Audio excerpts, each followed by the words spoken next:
Sejam todos muito bem-vindos para mais uma transmissão do Instituto Vida para Todos, diretamente dos estúdios aqui na Estância Árvore da Vida, Sumaré, São Paulo.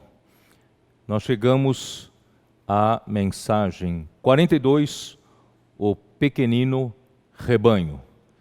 Lucas 12, 32.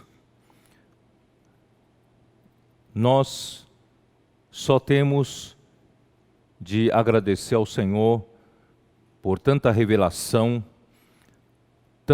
tanta misericórdia de nos dar sempre uma oportunidade, uma chance para nós ainda sermos vencedores. E o Senhor conta com esse pequenino rebanho, esse número pequeno de pessoas, porém, eles fazem parte de Sião, que lutam pelo reino de Deus nesta terra. Então nós gostaríamos de falar um pouco ainda da parábola dos trabalhadores na vinha. Vamos abrir nossas Bíblias em Mateus, capítulo 20, de versículo 1 em diante. Eu vou ler rapidamente para vocês. Porque o reino dos céus é semelhante a um dono de casa que saiu de madrugada para assalariar trabalhadores para a sua vinha. E tendo ajustado com os trabalhadores a 1 denário por dia, mandou-os para a vinha.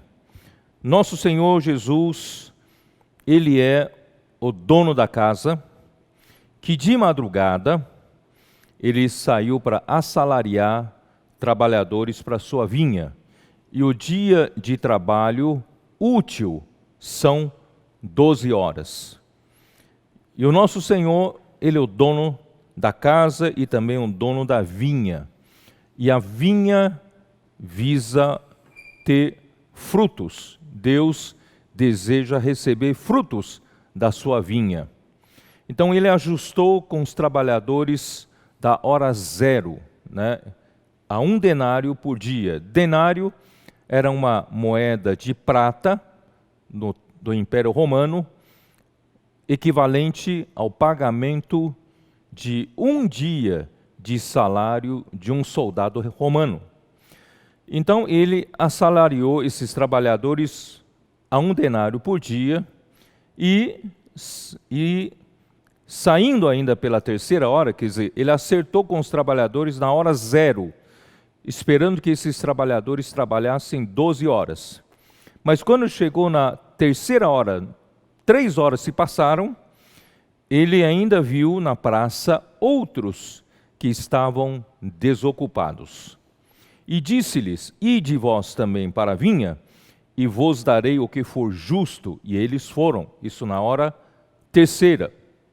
E tendo saído outra vez, perto da hora 6ª, já se passaram 6 horas, e também na hora 9ª, já se passaram 9 horas, tá? E o dia de trabalho é de 12 horas, tá?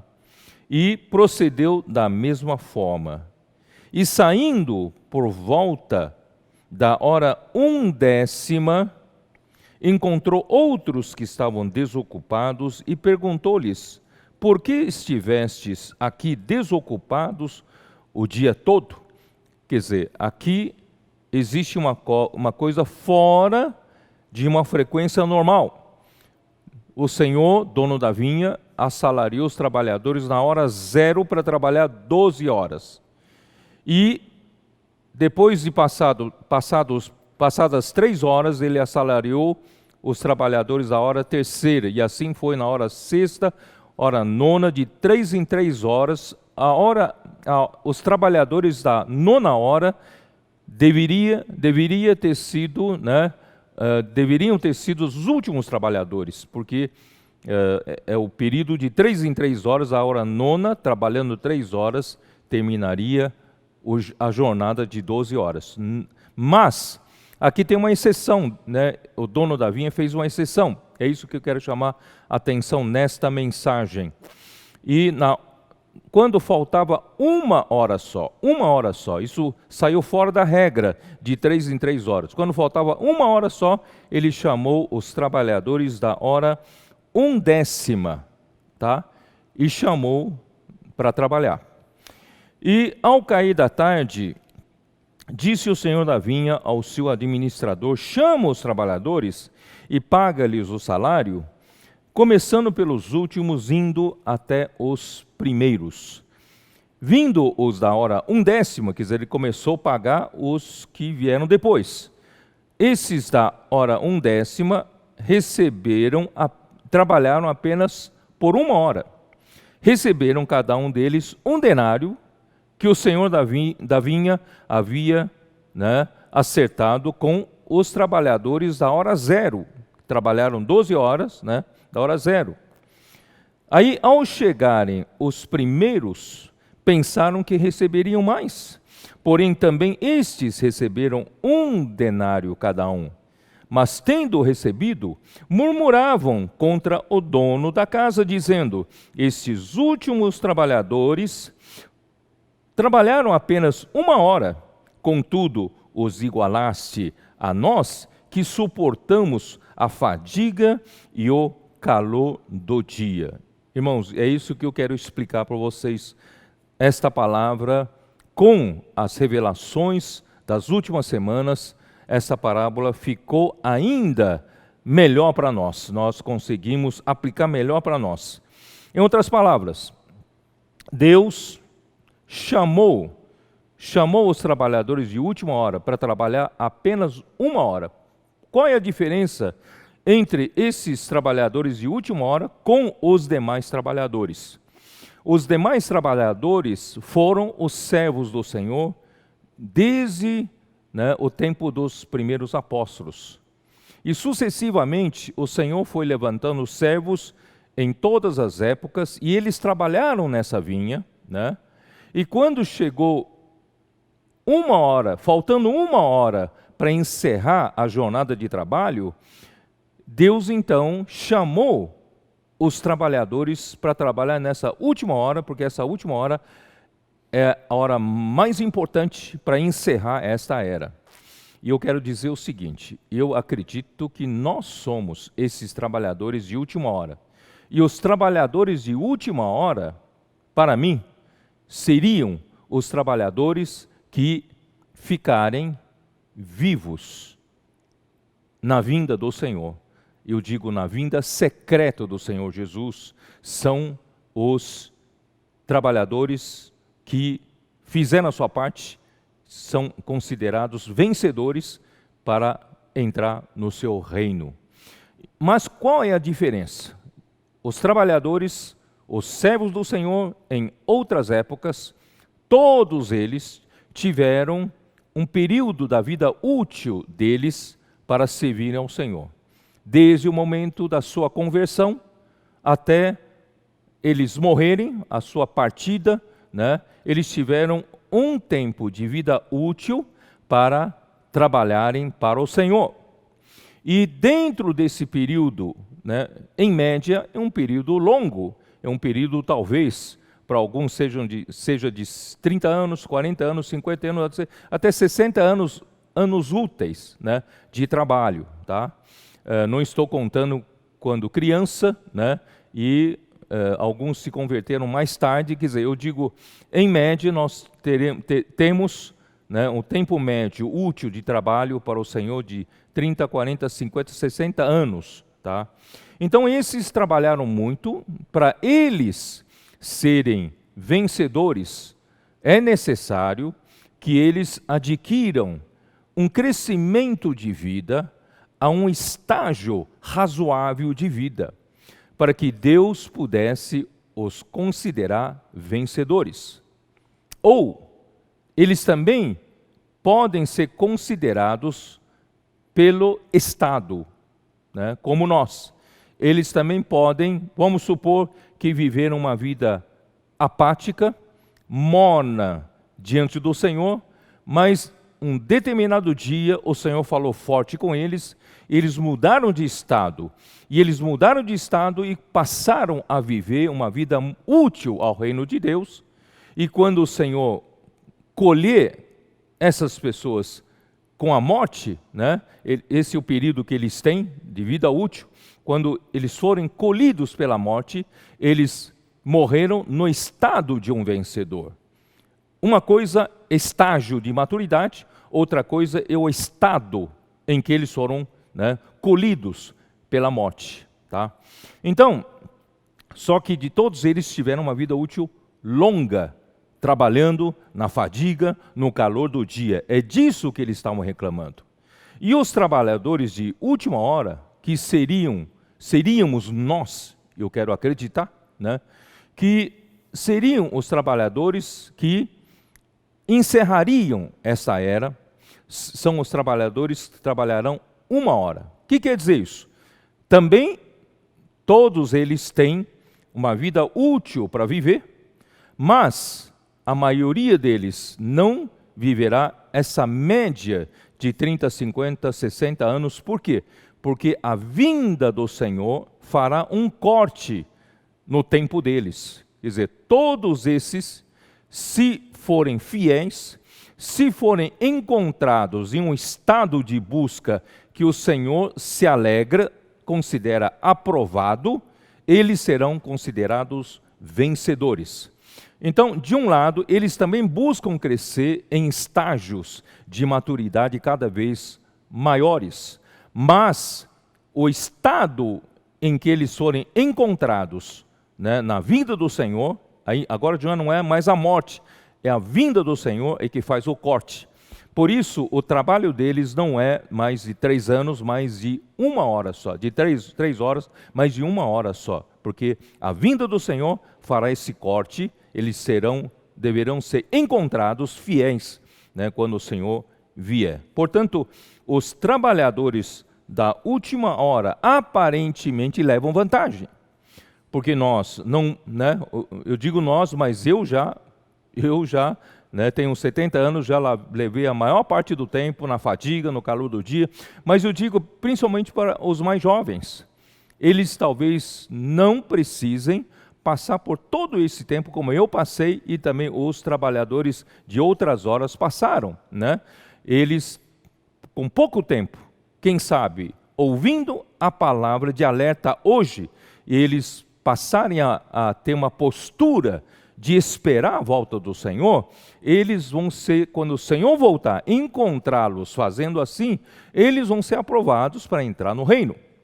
E o estágio de vida, de maturidade de cada um, definirá a posição que ele vai ficar no reino. Isso já é outra coisa. Mas importante, irmãos, é, em primeiro lugar, nós entrarmos no reino. Tá bom? Então, graças a Deus que nós somos esses trabalhadores de primeira hora que outros servos de outros tempos reclamariam.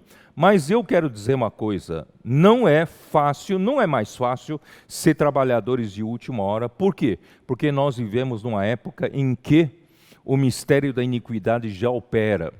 Nós vivemos numa época em que a apatia, né, por causa da esfera da mentira dominante no mundo, né, as mídias sociais fazem uma pressão muito grande sobre os cristãos, né? E o avanço da tecnologia, da informação, tudo isso distrai o homem e também faz com que os trabalhadores de última hora, né, a hora deles seja uma hora útil, né, mais dinâmica por causa da toda a tecnologia toda tecnologia de informação. Então nós, né, de 1 hora nós passamos a fazer muito mais coisas.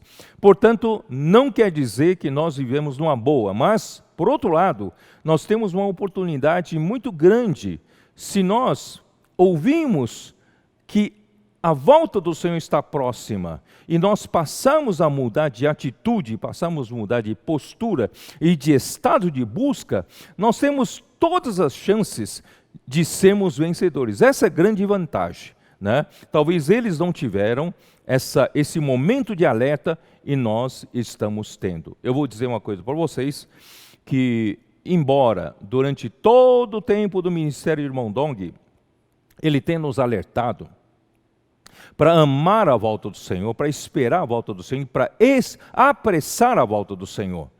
Todavia, nós ainda não tínhamos concretamente um sinal mais forte para nós realmente percebermos que a coisa é séria, a coisa está próxima. Isso tivemos a misericórdia de 2020, o nosso planeta enfrentar, né, essa epidemia do vírus Covid-19. E isso parou o mundo. E parou o mundo não só os países pobres, mas também países, né, ricos. As grandes potências tiveram de parar, né, por causa desse vírus. Aí nós percebemos que uma coisa impensada, ou impensável nas gerações passadas, e nós passamos a experimentar. E eu pessoalmente percebi que, de fato, a volta do Senhor está iminente, está muito, muito próxima. Portanto, queridos irmãos, isso é a grande vantagem que nós levamos, que nós fomos avisados. Se nós dissermos que nós não fomos avisados, nós estaremos mentindo. Então, nós vamos aproveitar, queridos irmãos, quando nós recebemos esse sinal, né, é o momento em que o nosso cronômetro para sermos vencedores, queridos irmãos, começou a acionar, começou a correr. Então, o nosso tempo começa a correr agora, quando o Senhor mostra os tempos e as épocas e as coisas começam a apressar. A volta do Senhor é o momento da contagem do nosso tempo. Então, não temos muito tempo. Hoje é hora de acordar. Por isso que eu coloquei naquele gráfico, no dia 6 de dezembro de 2020, nós podemos mudar, né, o nosso estado de busca, a nossa postura e a nossa atitude. E passado uma semana, dia 6, né, mais 7 dias, são dia 13, né, nós falamos outra vez e nós chegamos no dia 20, nós repetimos esse alerta e hoje estamos no dia 27 de dezembro. Eu estou fazendo esse alerta novamente. Queridos irmãos, antes se termine o ano de 2020, eu quero crer que todos nós somos alertados e todos nós passamos a mudar de postura, né, diante do Senhor. Muito bem. Então, que postura, que nós, né, temos de mudar? Vamos ver Lucas 12 ainda, tá? Vou rapidamente mencionar novamente para vocês lembrarem um pouco esses pontos. Lucas 12, a partir do versículo 22. Então, quando é alertado, quando recebemos um sinal para alertar-nos sobre a proximidade da volta do Senhor, e essa palavra de Lucas 12, na porção que nós vamos ler, refere-se àqueles que esperam a volta do seu Senhor, e quando o Senhor vier ir bater as portas, nós lhe abrimos a porta, tá? Bom, muito bem. Então, primeira coisa, vamos fazer uma recordação. A primeira atitude que devemos mudar, queridos irmãos, é deixarmos de nos preocupar, de andar ansiosos pelo que havemos de comer, o que havemos de beber, o que havemos de vestir. O que não vamos deixar essa ansiedades da vida, né, para trás, porque quem quer ser vencedor precisa exercitar fé. Nós cremos que o nosso Senhor, Ele cuida de nós, Ele sabe, Ele é o nosso Pai que sabe de todas as nossas necessidades. Portanto, vamos crer no Senhor que Ele pode suprir-nos, porque por mais ansioso que eu seja, por mais inquietações que eu carregue emocionalmente não vai me aumentar nenhum côvado na minha vida, não é verdade? Pelo contrário, vai me fazer adoecer, né? Então, por que andar ansioso? Por que andar com essas inquietações? Vamos confiar no Senhor. O Senhor vai prover a nós, principalmente a nós que somos esses trabalhadores de última hora, que nós estamos aqui só pensando na volta do Senhor, trabalhamos para o reino e colocamos o reino como a prioridade máxima da nossa vida, né? Por isso aqui fala assim, versículo 31 de Lucas 12, buscai antes de tudo o seu reino, e estas coisas vos serão acrescentadas. Isto é, nós buscamos o reino de Deus antes de nos preocuparmos com o nosso emprego, trabalho, né, salário, pagamento, etc., responsabilidades da vida, mas nós buscamos o reino de Deus em primeiro lugar. E versículos 33 e 34 fala de nós também aplicarmos o nosso tesouro, aplicarmos nosso dinheiro no reino de Deus, né, na igreja, na obra do Senhor, e isso vai render rendimentos, dividendos celestiais. Vai ser para sempre. E a partir do versículo 35 adiante, ele fala sobre a atitude nossa, que é de esperar pelo seu Senhor. Somos homens que esperam pelo seu Senhor. Nós somos servos. Nosso Senhor está voltando. Eu não posso andar negligente e não fazer o que Ele pediu para fazer, para recebê-lo de volta. E então, quando Ele voltar das festas de casamento, quando Ele vier e bater a porta, nós estejamos prontos junto à porta e lhe abrimos a porta, né? Bem-aventurados aqueles servos a quem o seu Senhor, quando vier, os encontre vigilantes. Em verdade vos afirmo que ele há de cingir-se, dar-lhes lugar à mesa, e aproximando-se os servirá. Quer dizer, o nosso Senhor, Ele não só vai nos convidar, não é isso, para o seu reino, Ele ainda vai nos servir, né?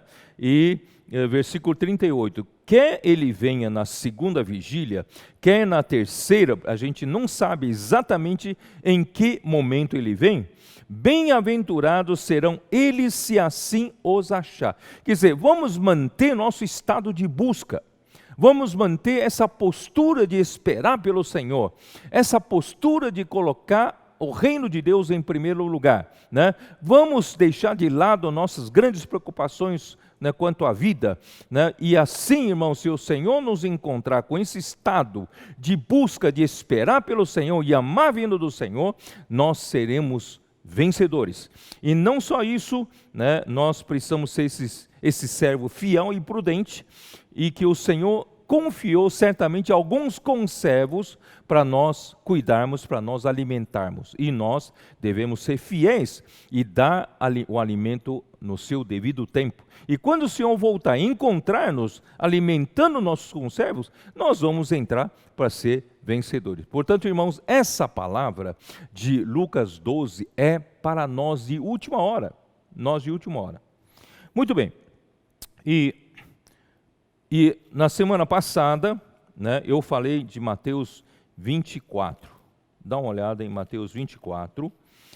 Toda vez que se fala, né, de a gente conseguir fazer leitura dos tempos e das épocas, essa palavra é para nós. Embora o nosso Senhor Jesus deixou registrado, né, essas palavras sobre as épocas da sua vinda, para que os trabalhadores, os servos do primeiro século, até hoje, todos possam ver isso registrado, mas essa palavra sobre a proximidade da volta do Senhor e passarmos a vigiar, é especificamente para nós. Esta palavra, queridos irmãos, está registrado na Bíblia é exclusivamente para os trabalhadores de última hora. Portanto, quando nós lemos, devemos ler que é para nós, tá? Então vou ler. Aprendei, pois, a parábola da figueira, quando já os seus ramos se renovam e as folhas brotam, sabeis que está próximo o verão. Quer dizer, são pessoas que sabem ler o tempo. Queridos irmãos, a palavra profética está nos ajudando a ler o tempo. A palavra profética está nos dizendo que o dia do Senhor se aproxima. Então nós não temos desculpa para dizer que nós não sabíamos, tá? E aqui diz assim: em verdade vos digo que não passará esta geração sem que tudo isto aconteça. Na semana passada eu falei sobre essa geração. Irmãos, eu gostaria de repetir, porque é uma coisa tão importante, porque eu tive muita dificuldade de entender que significa não passará esta geração, né, sem que tudo isso aconteça. Como durante 2000 anos, muitas gerações se passaram, como aqui fala, não passará esta geração sem que tudo isso aconteça. O que é esta geração? Queridos irmãos, esta geração é a geração que nós não devemos ser. Esta geração aqui se refere, neste versículo, é uma geração incrédula. Uma geração que não crê na palavra da profecia. Uma geração que não honra os profetas de Deus. É uma geração que não crê na palavra de Deus, né? Então, na semana passada, eu li isso para os irmãos e eu creio que eu vou ler alguns versículos só para vocês entenderem do que estamos falando. Por exemplo, né, vamos lá para Mateus 11, versículo 16. Mas a quem hei de comparar esta geração? É semelhante a meninos que, sentados nas praças, gritam aos companheiros: nós vos tocamos flauta e não dançastes, entoamos lamentações e não pranteastes. Quer dizer, essa geração é uma geração que não reage à palavra do Senhor. E o que o Senhor está falando, queridos irmãos, através dos seus profetas, não são palavras de homens, mas são palavras de Deus. Os tessalonicenses receberam a palavra dos apóstolos não como palavra de homens, mas como palavra de Deus, como de fato era a palavra de Deus. E essa palavra que eles receberam como palavra de Deus, operou eficazmente neles que creram, que tiveram a fé na palavra profética. Portanto, irmãos, se você quer ser vencedor, não seja essa geração incrédula. Não seja essa geração que não crê, não reage à palavra do Senhor. Semana após semana o Senhor está nos usando para dizer para vocês: a vinda do Senhor está próxima, está na hora de mudar de estado, de mudar de postura, mudar de atitude, e nós, é como tocasse a flauta e nós não dançamos, nós não reagimos, né? É como entoar lamentações e nós não pranteamos, que nós não reagimos ao que o Senhor está falando. Portanto, irmão, nós devemos ser o contrário disso, contrário dessa geração incrédula. Nós devemos reagir à palavra profética, devemos reagir ao que o Senhor está falando e vamos mudar de atitude. Queridos irmãos, nós vamos ser vencedores, né? João Batista veio, não comia nem bebia, dizem que tem demônio. E agora, o Filho do Homem, Jesus, vem, come e bebe, vocês falam que ele é um glutão e bebedor de vinho, né? Amigo de publicanos e pecadores. Quer dizer, vocês não dão valor à palavra profética. Mateus 12, versículo 41, 42. Mateus 12.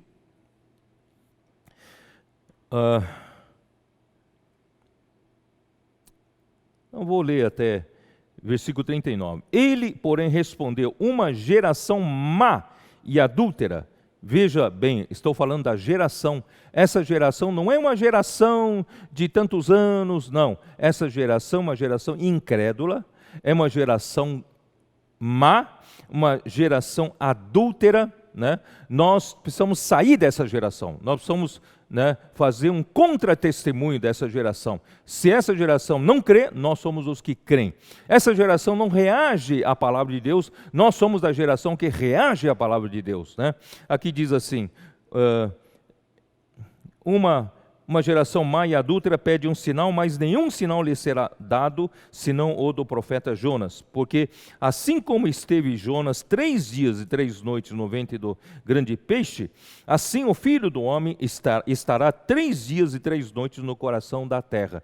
Esse é o único sinal, né, que Deus dá para os que não creem. Jesus Cristo morreu, Deus o ressuscitou dentre os mortos. Olha só o versículo 41. Os ninivitas se levantarão no juízo contra essa geração, aqui fala principalmente o próprio povo de Israel que não cria, né? E a condenarão porque se arrependeram com a pregação de Jonas.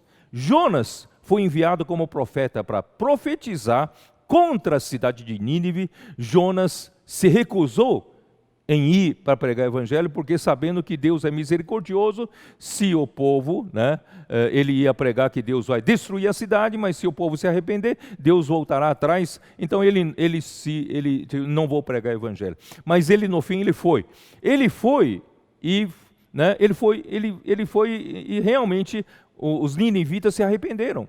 Os ninivitas ouviram a palavra de Deus, a advertência de Deus e reagiram, creram nessa palavra. Ora, se os ninivitas creram na palavra de Deus, e o próprio povo de Israel, o povo de Deus, não crê na palavra de Deus, irmãos, isso é absurdo.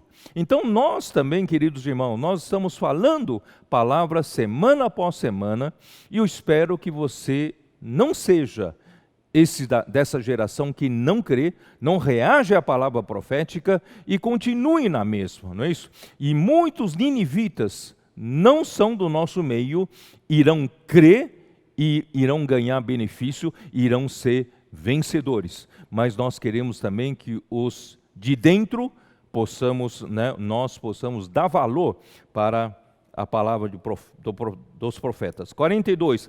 A rainha do sul se levantará no juízo com esta geração e condenará, porque veio dos confins da terra para ouvir a sabedoria de Salomão, e eis aqui está quem é maior do que Salomão. Ora, lá do Egito, lá do sul, a rainha do sul, a rainha do Egito, veio ouvir a palavra de longe, porque queria ouvir a palavra de sabedoria de Salomão.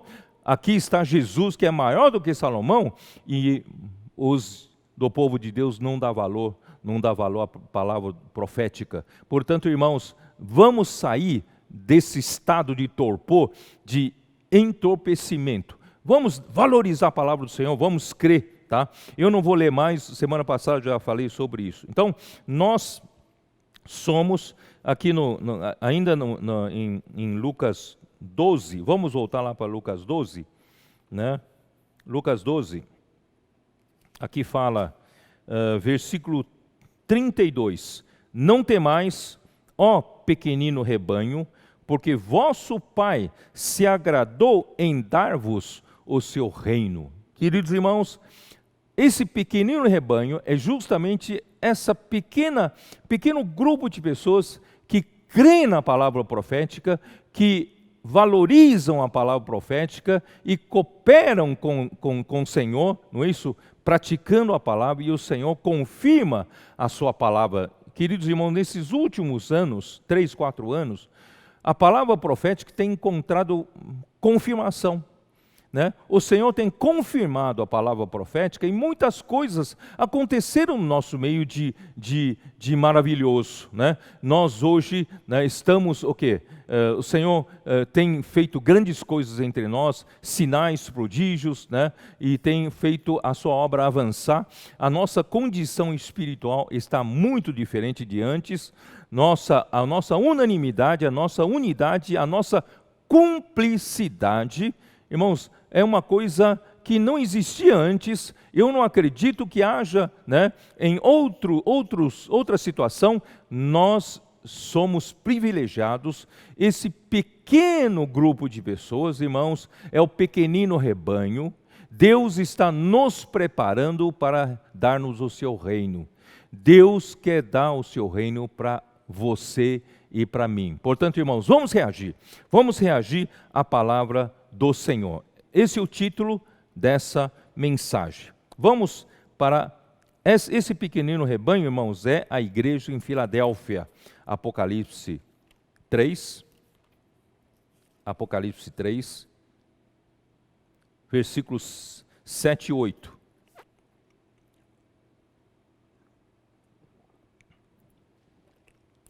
Ao anjo da igreja em Filadélfia escreve: estas coisas diz aquele que tem a chave de Davi, que abre e ninguém fechará, e que fecha e ninguém abrirá. Irmãos, para a igreja em Filadélfia, o Senhor da igreja em Filadélfia, Ele é o santo, Ele é o verdadeiro, Ele é distinto, Ele é separado das coisas imundas, das coisas comuns, das coisas vulgares. Ele é santo, Ele é distinto, Ele é diferente de todos os demais. E Ele também é o verdadeiro. Sem Ele, tudo é mentira, tudo é falsidade. Só Ele é o verdadeiro. E Ele é aquele que tem a chave de Davi. Queridos irmãos, a chave de Davi se refere àquele que abre o reino e fecha o reino, né?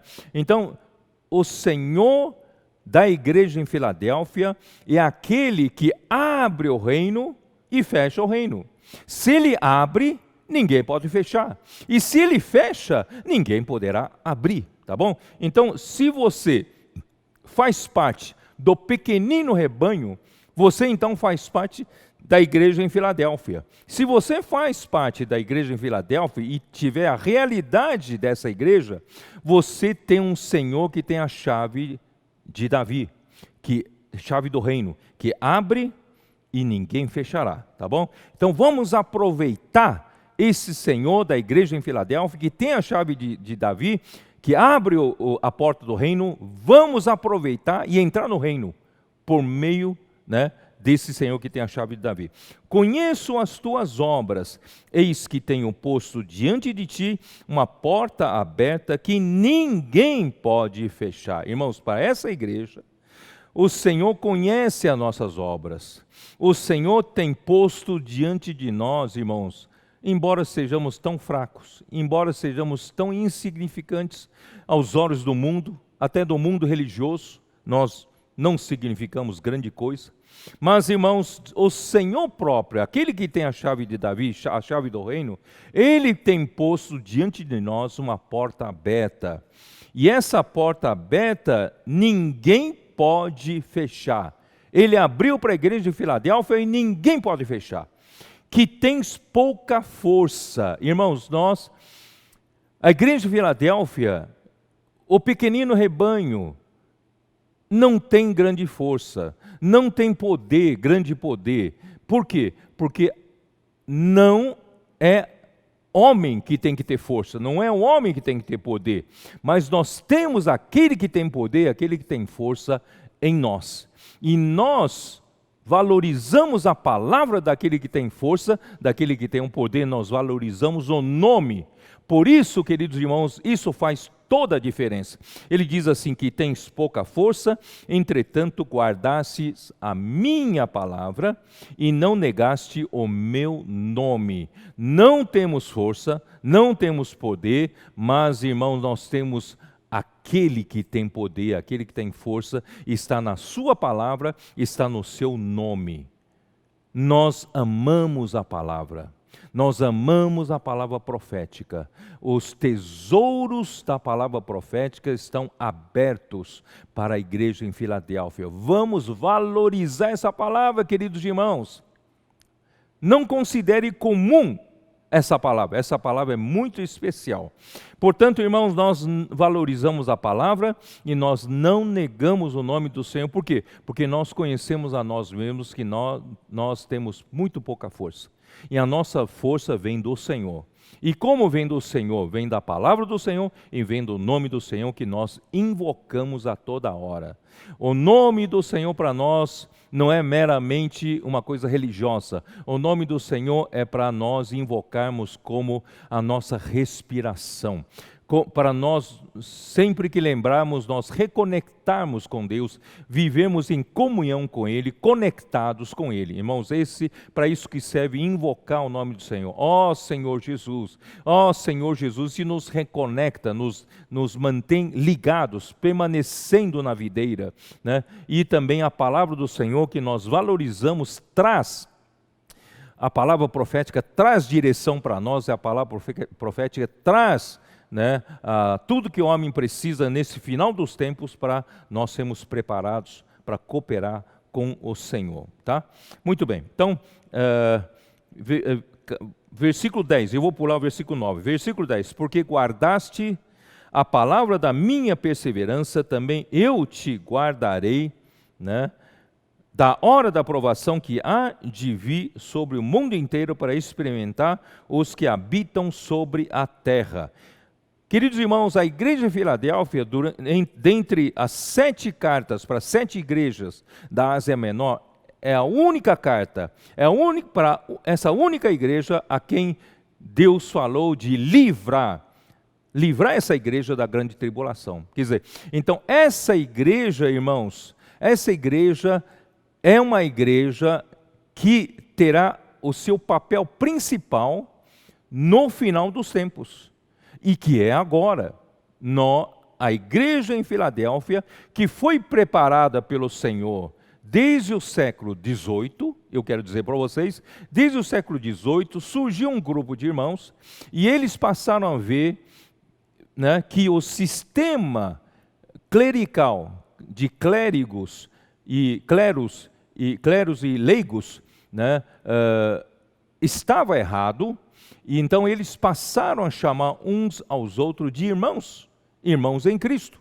E assim eles começaram a praticar o amor fraternal. Eles são irmãos entre si e amavam uns aos outros, praticar o amor fraternal. Isso começou a surgir, esse pequeno embrião surgiu no século XVIII e fortaleceu no século XIX e no século XX. O Senhor levantou alguns servos que nos trouxe muita luz sobre a igreja, a unidade da igreja, a base da igreja e a maneira certa de edificar a igreja.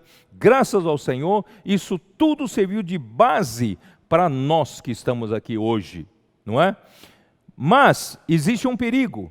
Esses que ganharam tanta revelação, não é isso, correta, da Bíblia, a revelação correta sobre a igreja, revelação correta sobre Cristo, revelação correta sobre Deus triuno, revelação correta sobre, né, a edificação da igreja, o serviço da igreja, viver no Espírito, né, negar a vida da alma, tudo isso, né, foi nos revelado. Mas se nós apenas recebemos como conhecimento bíblico, e vocês sabem que o saber ensoberbece, e o amor edifica. Se você ficar apenas no conhecimento, você vai ensoberbecer. A hora que você ensoberbecer, você envelhece. Quando você envelhecer, a igreja em Filadélfia, quem começou caminhando na condição da igreja em Filadélfia, e a hora que se considerar abastada, a hora que a igreja se considerar suficiente, ela é muito boa, ela é muito conhecedora de muitas doutrinas bíblicas, essa igreja de Filadélfia, infelizmente, pode se degradar na condição da igreja em Laodiceia. Mas nós queremos permanecer na simplicidade da igreja em Filadélfia. Continuamos a ser esse pequenino rebanho, não tem grande força, não tem grande poder, dependemos totalmente da palavra do Senhor. Se o Senhor não nos der palavra, irmãos, nós não conseguimos prosseguir. Graças a Deus que o Senhor tem sido fiel no nosso meio. Ele tem sido fiel em dar palavra profética semana após semana, palavra fresca, irmãos, é pão fresco, não é comida congelada de 20 anos atrás, não é comida requentada, não é isso? Não é, nós temos comida fresca. Irmãos, isso é misericórdia do Senhor para a igreja em Filadélfia. Só a igreja em Filadélfia tem. Tá? Não, o Senhor nos deu a palavra profética e o Senhor nos deu o nome que nós continuamos a viver invocando esse nome é tudo para nós, né? Então, se nós guardarmos a palavra da perseverança do Senhor, né, do sofrimento do Senhor, não é isso? Para a edificação da igreja, para lutar pela verdade, também o Senhor nos guardará da hora da provação que haverá de vir sobre o mundo inteiro para experimentar os que habitam sobre a terra. Então é a única igreja que recebeu essa promessa. Portanto, irmãos, a igreja em Filadélfia é a igreja do final dos tempos. E nós estamos no final dos tempos. Então, a igreja de Filadélfia, que teve seu embrião no século XVIII, e no século XIX cresceu um pouquinho mais, no século XX o Senhor fundamentou com muitas verdades bíblicas, e aqueles que permaneceram nessa simplicidade, pureza, dessa prática, dessa verdade do amor fraternal, então chegamos até o século XXI. E no século XXI eu posso dizer que a realidade da igreja de Filadélfia aconteceu aqui. E nós estamos vivendo na realidade da igreja em Filadélfia. Queridos irmãos, que o Senhor possa continuar tendo misericórdia de nós. Vamos manter-nos sempre humildes, manter-nos sempre dependendo do Senhor, continuarmos sem força. É o Senhor que tem força, é o Senhor que tem poder. Nós continuamos a depender da palavra profética, e a palavra profética nos traz as riquezas celestiais e nos dá direção celestial. E nós vamos chegar no final, e nós não negamos o nome do Senhor e seremos guardados se nós vivemos, né, passando pelos sofrimentos, né, para a edificação da igreja. Para enfrentar esse final dos tempos, nós vamos ser livrados também da grande tribulação. E versículo 11, é para a única igreja que esse versículo 11 foi dito dessa forma: venham sem demora, conserva o que tens para que ninguém tome a tua coroa. Quer dizer, a igreja em Filadélfia já está numa condição de vencedora. Se você e eu fazemos parte da realidade da igreja em Filadélfia, embora sejamos um pequeno número de pessoas, nós temos uma condição ainda sem força, um pequenino rebanho. Não somos expressivos no mundo religioso, não somos expressivos no mundo secular, mas, queridos irmãos, lembre-se, o Senhor prometeu para a igreja de Filadélfia: venha sem demora, conserve o que tens para que ninguém tome a tua coroa. Quer dizer, nós já temos a coroa, já somos vencedores. Ó Senhor Jesus, hein? Era isso que eu queria mostrar aqui para vocês sobre a igreja em Filadélfia. Bom, o que eu queria enfatizar mesmo é guardarmos a palavra do Senhor. O mais importante aqui, irmãos, é não fazer parte daquela geração que despreza a palavra do Senhor, aquela geração que não crê na palavra dos profetas, aquela geração que até matou os profetas, já até perseguiu os profetas, né? Mas nós devemos ser essa geração que guarda a palavra, ama a palavra profética e andam na realidade da palavra profética, e o Senhor vem sem demora e nós já temos a coroa da vida. Muito bem. Então, como isso é importante, eu vou novamente mostrar, né, para vocês João 6, versículo 29. Senhor Jesus. João 6, versículo 29. Versículo 28, né, os judeus dirigiram-se, pois, a ele, a Jesus, perguntando: que faremos para realizar as obras de Deus? Né? Todo religioso, né, todo homem, quando fala assim Deus, ele quer fazer a obra de Deus.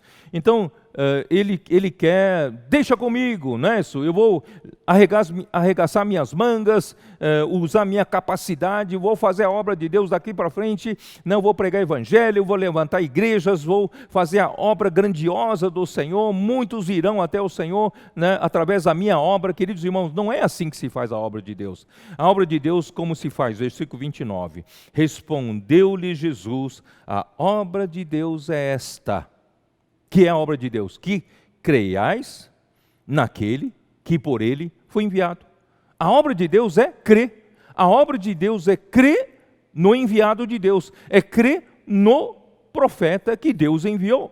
Então, se você crê no profeta que Deus enviou, você faz essa palavra que você creu, né, faz a obra de Deus. Não é isso que está em 1 Tessalonicenses, eu falei agora há pouco, mas é bom lermos, né? 1 Tessalonicenses, capítulo 2, versículo 13. Outra razão ainda temos nós para incessantemente dar graças a Deus é que, tendo vós recebido a palavra que de nós ouvistes, que é de Deus, a palavra que de nós ouviste é de Deus, acolhestes, não como palavra de homens, e sim como em verdade é a palavra de Deus. Vocês não acolheram como palavra de homens, não palavra de Paulo, palavra de Silas, palavra de homens, não. Vocês acolheram como palavra de Deus, como de fato é a palavra de Deus, a qual a palavra, com efeito, está operando eficazmente em vós, os que credes. A palavra não opera em quem não crê, a palavra de Deus opera em quem crê. Portanto, irmãos, aquela geração incrédula nunca vai permitir que a palavra opere neles. Mas para uma geração que crê na palavra, a palavra vai operar eficazmente em nós, né? E também um versículo famoso, 2 Crônicas 20:20, eu gostaria de ler com vocês, né, aqui, 2 Crônicas 20:20. Ó Senhor Jesus.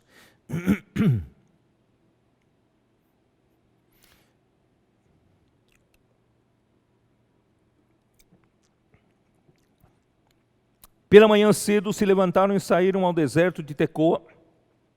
Ao saírem eles, pôs-se Josafá em pé e disse: ouvi-me, ó Judá, e vós, moradores de Jerusalém, crede no Senhor, vosso Deus, e estareis seguros.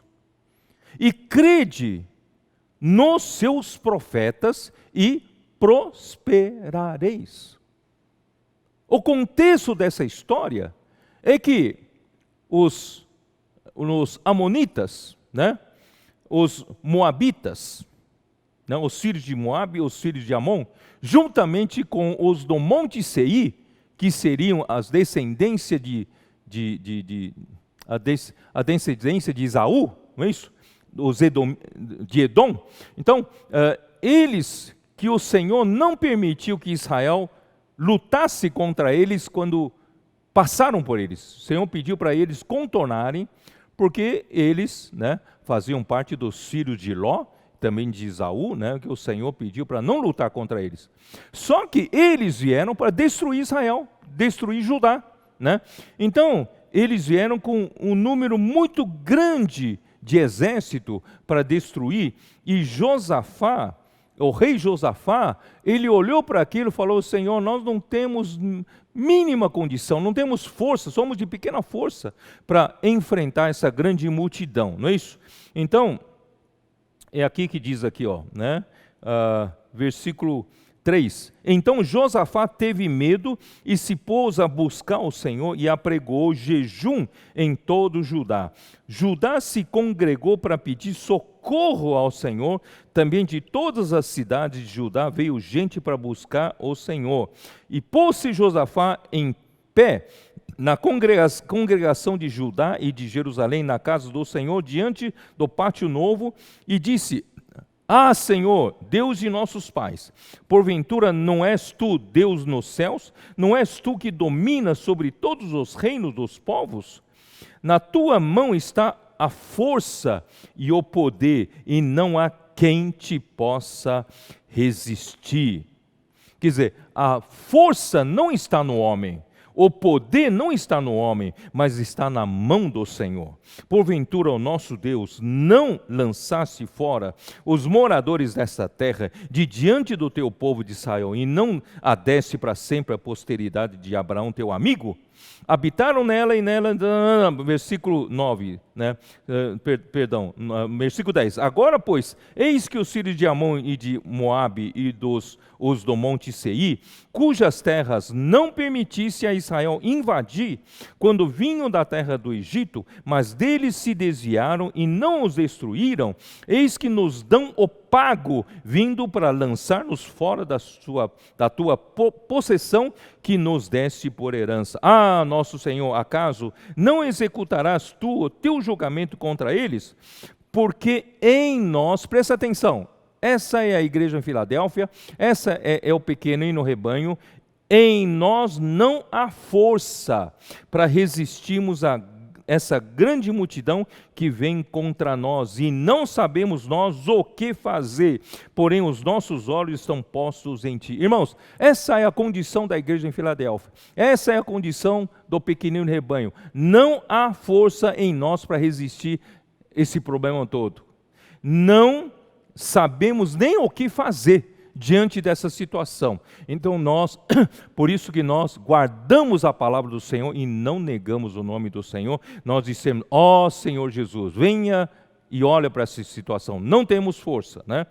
Todo Judá estava em pé diante do Senhor, como também as suas crianças, suas mulheres e os seus filhos. E então veio o Espírito do Senhor no meio da congregação sobre Jaaziel, filho de Zacarias, filho de Benaia, filho de Jeiel, filho de Matanias, levita, dos filhos de Asaf, e disse: dai ouvidos todo Judá e vós, os moradores de Jerusalém, e tu, ó rei Josafá, ao que vos diz o Senhor, não temais. É o profeta falando: não temais, nem vos assusteis por causa desta grande multidão, pois a peleja não é vossa, mas de Deus. Irmãos, nós somos pequenos em força, nós somos pequenos em poder, mas, irmãos, a peleja não é nossa, a peleja é de Deus. Amanhã descereis contra eles, eis que sobem pela ladeira de Ziz, encontrá-los-eis no fim do vale, defronte ao deserto de Jeruel. Neste encontro não tereis de pelejar, tomai posição, ficai parados, e vede o salvamento que o Senhor vos dará, ó Judá e Jerusalém. Não precisamos lutar, basta praticar, seguir, obedecer a palavra de Deus, palavra que o Senhor deu pelo profeta. Tomai posição, ficai parados e vede o salvamento que o Senhor dará, né? Ó Judá e Jerusalém, não temais nem vos assusteis, amanhã saí-lhes ao encontro, porque o Senhor é convosco. Irmãos, o Senhor é conosco, o Senhor é com o pequenino rebanho, e agradou ao Pai dar-nos o seu reino. O Senhor é com a igreja em Filadélfia, que prometeu nos livrar da hora da provação, da grande tribulação. Ele vem sem demora, Ele nos deu o quê? A coroa de vencedores. Nós somos vencedores nessa igreja em Filadélfia. Portanto, não somos nós. Essa luta não é nossa, essa luta é do Senhor. Aí que o rei Josafá disse essa frase célebre, que diz assim: crede no Senhor vosso Deus e estareis seguros, crede nos seus profetas e prosperareis. Né, irmãos? Eu fiz questão de gastar todo esse tempo, queridos irmãos, para mostrar para vocês que a nossa luta não é nossa, é do Senhor. Nós tão somente ouvimos o Senhor falar através dos profetas e seguimos essa palavra.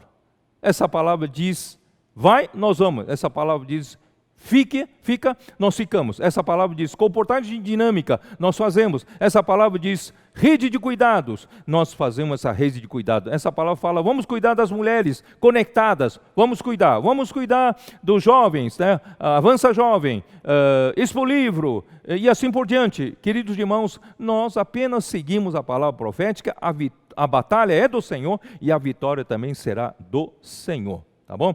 E agora vamos ver Marcos capítulo 16, Marcos capítulo 16, Senhor Jesus, Marcos 16.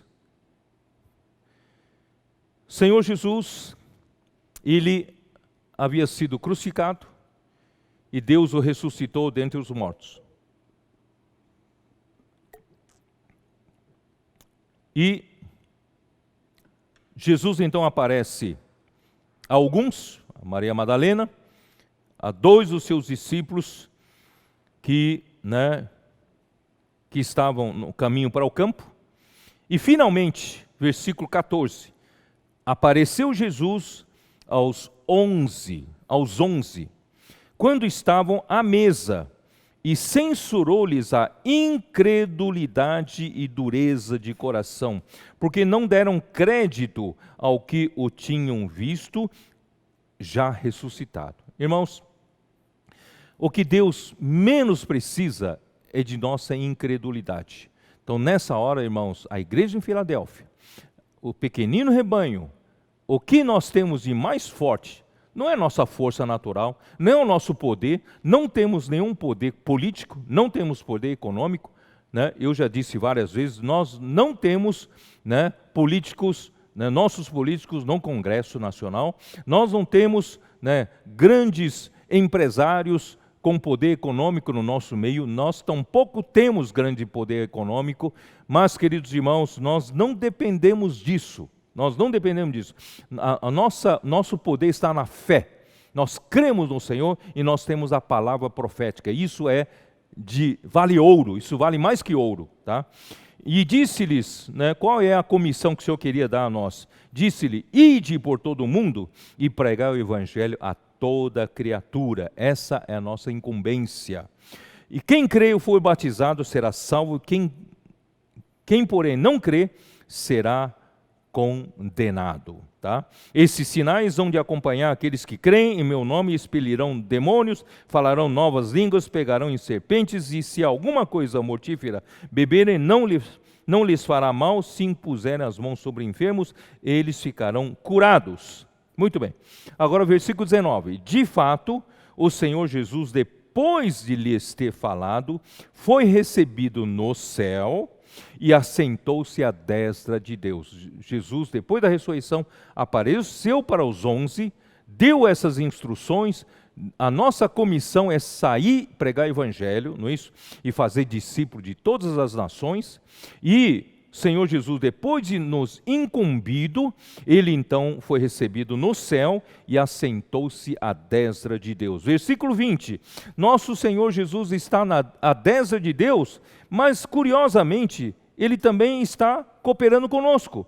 E eles, tendo partido, pregaram em toda parte, cooperando com eles o Senhor e confirmando a palavra por meio de sinais que se seguiam. Então, o Senhor dá a palavra para a igreja em Filadélfia, dá a palavra para o pequenino rebanho, né? E essa palavra que o Senhor nos dá, semana após semana, essa palavra profética, irmãos, é tesouro para nós. Temos que valorizar, não despreze a palavra profética. E essa palavra profética tem se comprovado que vem de Deus, por quê? Porque tem a confirmação do próprio Senhor Jesus, que por um lado está à destra de Deus, por outro lado está aqui conosco, né? Ele está confirmando a sua palavra por meio de sinais que se seguiam, tá? Então nós, ó Senhor Jesus, nós temos que louvar o Senhor. Por exemplo, em Atos 2:22 também diz assim, né? Quando Pedro levantou-se para falar sobre Jesus e também deu uma palavra para mostrar o poder vem de Deus, né? Até Jesus, homem, ele dependia do Pai, né? Capítulo 2, é isso, né? Capítulo 2, versículo 22, que diz assim: varões israelitas, atendei a estas palavras, Jesus, o Nazareno, varão aprovado por Deus diante de vós, com milagres, prodígios e sinais, os quais o próprio Deus realizou por intermédio de Jesus entre vós. Quer dizer, quem realizou não era Jesus, homem, mas era o próprio Deus realizando por meio de Jesus, o homem, né? Como vós mesmos sabeis. Eles viram tudo aquilo. Então, queridos irmãos, não confie na sua força. Nós, da igreja em Filadélfia, nós, do pequenino rebanho, não fiamos em nossas forças, não fiamos em nossa capacidade. A nossa capacidade vem da palavra de Deus. A palavra de Deus, quando cremos, ela é poderosa, né, para fazer a obra de Deus. Portanto, queridos irmãos, eu queria mostrar para vocês que aqui continuando, né, lá em pequenino rebanho, vamos lá para Lucas 12 de novo. Ó Senhor, vou terminar aqui, tá bom? Lucas 12, Senhor Jesus, que fala 32, não temais, ó pequenino rebanho, não é isso? Porque vosso Pai se agradou em dar-vos o seu reino. De fato, o Senhor quer dar-nos o seu reino. Portanto, irmãos, nós somos esses trabalhadores de última hora, a quem o Senhor está nos mostrando os sinais dos tempos, né? O Senhor está mostrando que a volta do Senhor está próxima, e o Senhor então disparou um relógio para nós começarmos a mudar de atitude. Graças ao Senhor, nós mudamos em dezembro de 2020, né, o Senhor começou a disparar esse relógio, esse cronômetro. Está na hora de você aderir ainda, fazer a sua adesão nesse grupo de vencedores. Vamos mudar de estado, vamos mudar de postura. E nós somos esses trabalhadores da última hora, são os que creem na palavra profética que o Senhor tem falado semana após semana, e nós mudamos de postura, mudamos de atitude, e nós mudamos de estado de busca, tá bom? Então, ó Senhor Jesus, então nós cremos, né, que o Senhor cuidará das nossas necessidades. Nós investimos o nosso dinheiro nos céus, como eu já disse. Nós somos homens que esperam pelo seu Senhor, para que quando o Senhor voltar, nós queremos estar junto às portas, abrindo as portas para o Senhor. Então nós seremos recebidos no reino quando Ele vier nos encontrar vigilantes. São os que alimentam seus conservos a seu tempo, né? São os que conhecem a vontade do Senhor, crendo na palavra profética. Isso está no versículo 45, vamos lá. Mas se aquele servo disser contra si mesmo, consigo mesmo, estou falando em Lucas 12, tá? Meu senhor tarda em vir, e passar a espancar os criados e as criadas, a comer, a beber, a embriagar-se, irmãos, nós não queremos ser esse servo que não só o Senhor vem falando para nós acordarmos, mudarmos de atitude, mudarmos de postura, e nós passamos a dizer, né, não, o Senhor vai tardar. Esses irmãos estão falando, na verdade, para nos assustar. Na vinda do Senhor não está assim próxima, não. O Senhor vai demorar para voltar. E passa a espancar os seus criados e as criadas, quer dizer, a maltratar, né, os nossos irmãos, e a comer e a beber e a embriagar-se como todo mundo, né, que vive, né, são da noite, são das trevas. Nós não somos das trevas, nós somos do dia, nós somos da luz, né? E virá o Senhor daquele servo em dia em que não o espera, em hora que não sabe, e castigá-lo-á, lançando-lhe a sorte com os infiéis. Quer dizer, aqui fala dos irmãos já creram no Senhor Jesus, ele será, né, lançado ali junto com os infiéis. Aquele servo, porém, que conheceu a vontade do seu Senhor, como conheceu? Através da palavra profética. O Senhor tem falado semana após semana, vamos valorizar e crer. Aquele que conheceu a vontade do seu Senhor e não se aprontou, nem fez segundo a sua vontade, será punido com muitos açoites. De um lado, nós damos graças ao Senhor por tanta palavra profética que Ele tem falado no nosso meio.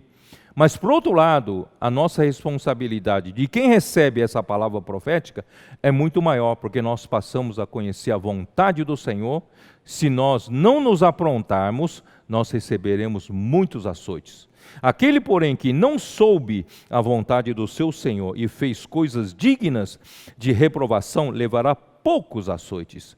Mas aquele a quem muito foi dado, muito lhe será exigido, e aquele a quem muito se confia, muito mais lhe pedirão. Portanto, irmãos, eu quero de um lado alegrar vocês que nós somos esse pequenino rebanho, a quem o Pai lhe agrada a dar-nos o seu reino.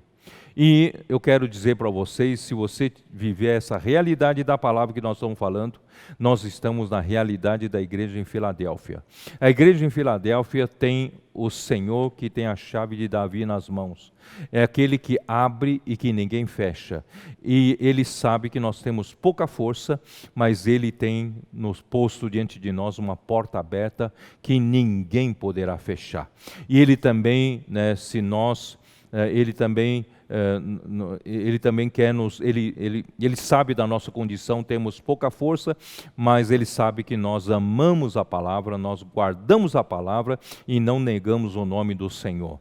E também ele sabe que nós estamos aqui perseverando na sua perseverança, passando por sofrimentos, tomando a cruz, né, seguindo o Senhor, e nós somos esses que o Senhor, né, vai nos livrar da grande tribulação. E não só isso, ele vem sem demora para a igreja de Filadélfia, ele alerta-nos para conservarmos o que temos, né, para que ninguém tome a nossa coroa. Já temos a condição de vencedores, é só conservar o estado em que você está, a postura correta de esperar pela vinda do Senhor, de lutar pelo reino do Senhor. Queridos irmãos, você será um vencedor. Deus abençoe a você, aguarde a sua saúde, guarde a saúde dos seus familiares, guarde a nós todos nesse caminho, queridos irmãos. Não temos muita força, mas nós temos a fé na palavra do Senhor, nós temos o nome do Senhor, nós somos o pequenino rebanho, somos a igreja de Filadélfia. Queridos irmãos, o Senhor olha-nos como a menina dos seus olhos, e o Senhor quer nos usar para encerrar esta era e introduzir o reino milenar. Deus abençoe você. Jesus é o Senhor. Amém.